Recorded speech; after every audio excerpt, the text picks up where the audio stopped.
meu povo, pelo visto existe casal pós-reality, hein? Se você tá achando aí que casalzinho de reality show não dura e não tem futuro, Mike e Renata do BBB 25 dizem ao contrário, hein?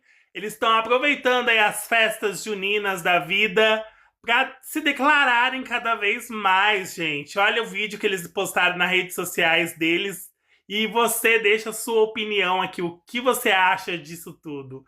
Curta, comente, compartilhe, já se inscreva aqui no canal, já ativa o sininho de notificação, porque toda vez que tiver uma notícia relevante, irrelevante, fofoca, prestação de serviço, você vai ver aqui no meu canal. E por isso é muito importante você se inscrever. Bora subir, bora pro 1 milhão!